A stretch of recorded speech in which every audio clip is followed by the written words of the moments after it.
Salam damai sejahtera saudara-saudaraku yang terkasih, pencinta firman Tuhan.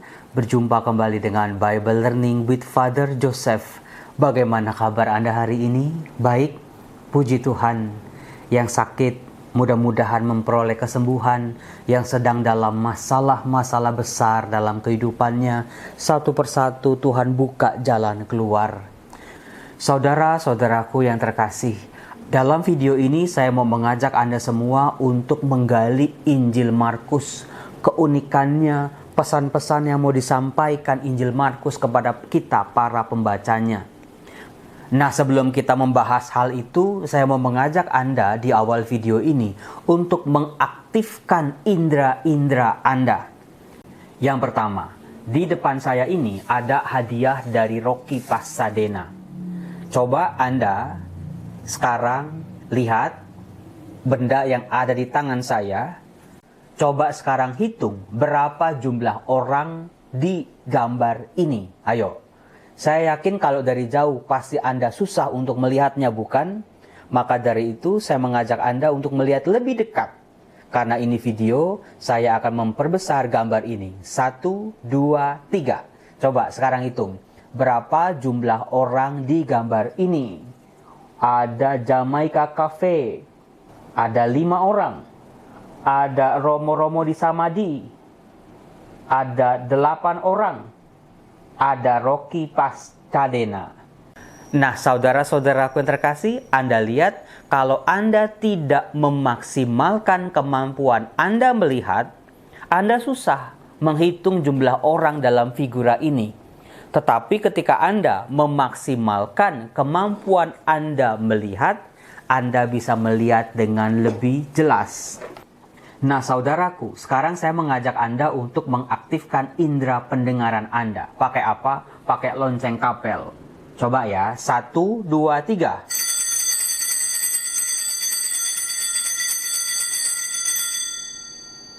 Itu bunyi lonceng.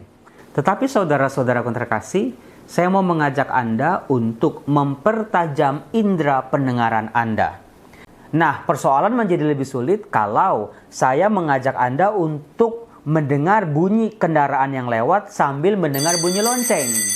Nggak ngedengeran sama sekali, Romo. Saudara-saudara, itu yang menarik dalam kehidupan kita. Seringkali suara-suara yang tidak terdengar, suara hati, suara Tuhan tertumpuk-tumpuk oleh kebisingan-kebisingan dunia ini. Nah, sekarang yang ketiga, saudara-saudaraku, saya mengajak Anda untuk olah gerak. Silakan saya minta Anda angkat tangan kanan Anda. 1, 2, 3 yang di rumah. Ya, tangan kanan. Turunkan. Sekarang angkat tangan kiri Anda. 1, 2, 3. Turunkan. Nah, saudara-saudaraku yang terkasih, mungkin Anda bertanya sama saya, Romo Yosef ngapain sih Bible Learning kali ini kok ngajak para pendengarnya untuk melihat, untuk mendengar, untuk bergerak?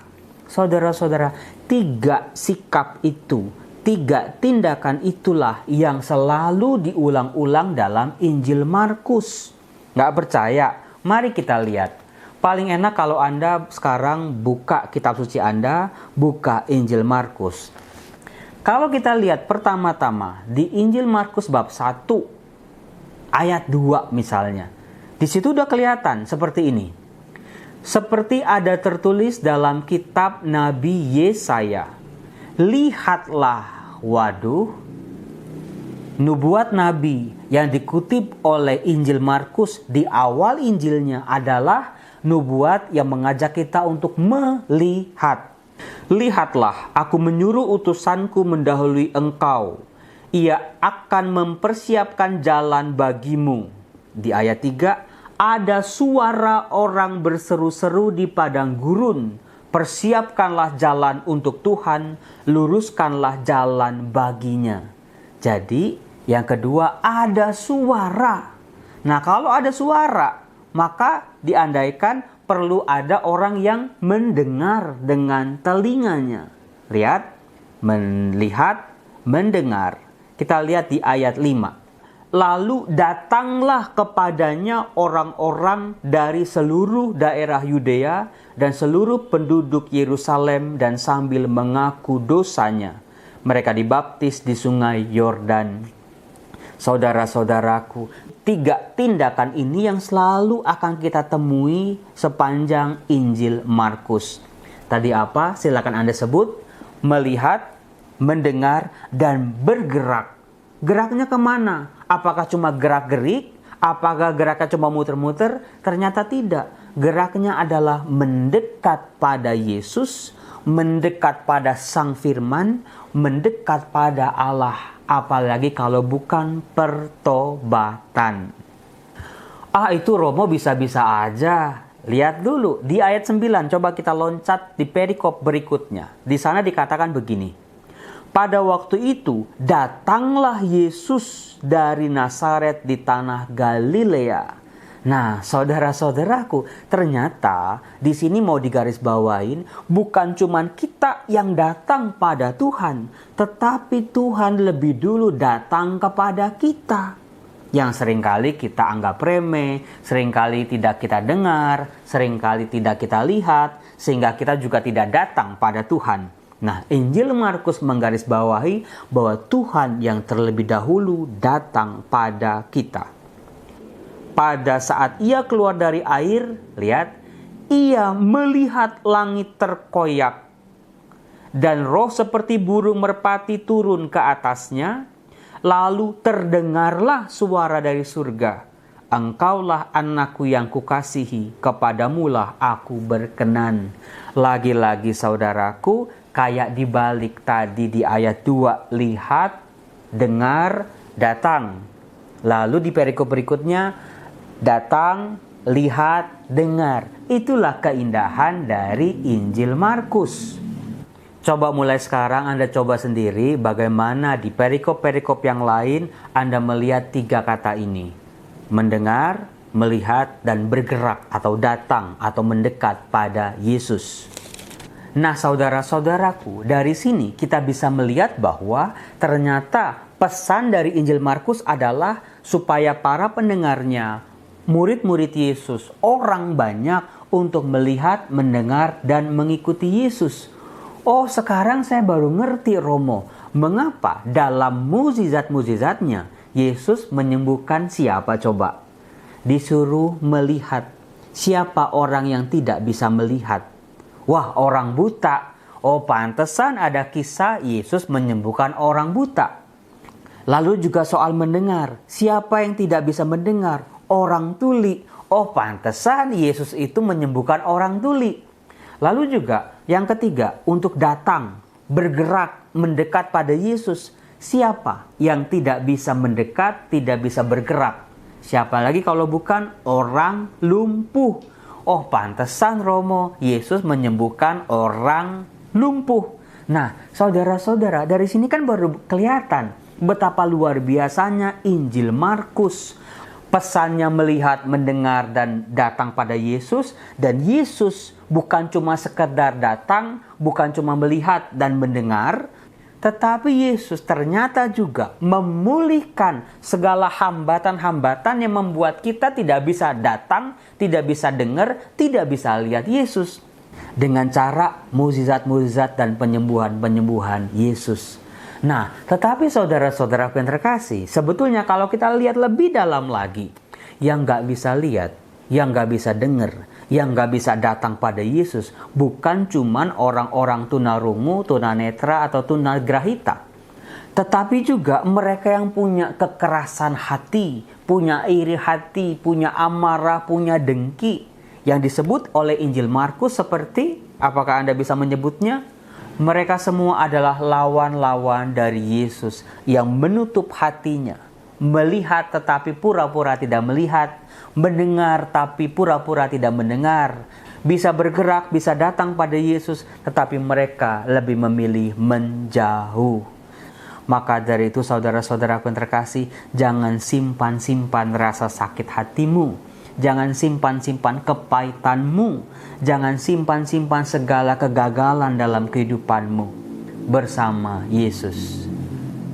Setiap hari buka mata. Bukan hanya mata fisik, tetapi juga mata batin, mata rohani kita, melihat lebih dalam kehadiran-kehadiran Tuhan dalam diri sesama kita. mendengar suara Tuhan di tengah kebisingan dunia, lalu juga bergerak datang mendekat pada Yesus. Ada satu kisah dalam Injil Markus yang luar biasa, yaitu Lewi pemungut cukai mengikuti Yesus. Coba kita belajar, saya kasih PR kepada Anda kerjakan ya. Bagaimana cara Yesus melihat dan bagaimana cara orang lain melihat dan bagaimana konsekuensinya. Mari saya bacakan Markus bab 2 ayat 13 sampai 17. Anda perhatikan baik-baik. Sesudah itu Yesus pergi lagi ke pantai danau dan seluruh orang banyak datang kepadanya. Lalu ia mengajar mereka. Kemudian ketika ia berjalan lewat di situ, ia melihat Lewi anak Alfeus duduk di rumah cukai. Lalu ia berkata kepadanya, "Ikutlah aku." Maka berdirilah Lewi lalu mengikuti dia. Kemudian ketika Yesus makan di rumah orang itu, banyak pemungut cukai dan orang berdosa makan bersama-sama dengan dia dan murid-muridnya, sebab banyak orang yang mengikuti dia. Pada waktu ahli-ahli Taurat dari golongan Farisi melihat bahwa ia makan dengan pemungut cukai dan orang berdosa itu, berkatalah mereka kepada murid-muridnya, "Mengapa ia makan bersama-sama dengan pemungut cukai dan orang berdosa?" Yesus mendengarnya dan berkata kepada mereka, "Bukan orang sehat yang memerlukan tabib, tetapi orang sakit. Aku datang bukan untuk memanggil orang benar, melainkan orang berdosa." Saudara-saudara, Lewi pemungut cukai itu hidupnya sudah hancur. Mengapa? Karena jadi musuh masyarakat. Dia menjadi kaki tangan pemerintah Romawi. Yesus melihat dia, kasihan, jatuh belas kasihan pada pribadi ini. Jangan sampai hidupnya hancur, lalu dipanggil untuk mengikuti dia. Supaya Lewi ini jangan terus-menerus seumur hidupnya hidup dalam keterpurukan. Tetapi ahli Taurat dari golongan Farisi melihat dengan cara yang berbeda. Saudara-saudara, itulah cara Tuhan melihat, cara Tuhan mendengar, cara Tuhan datang pada kita. Maka kita pun harus mengupgrade, mempertajam penglihatan, pendengaran, dan gerak kita mendekat pada Tuhan. Salam damai sejahtera, Tuhan Yesus memberkati. Amin.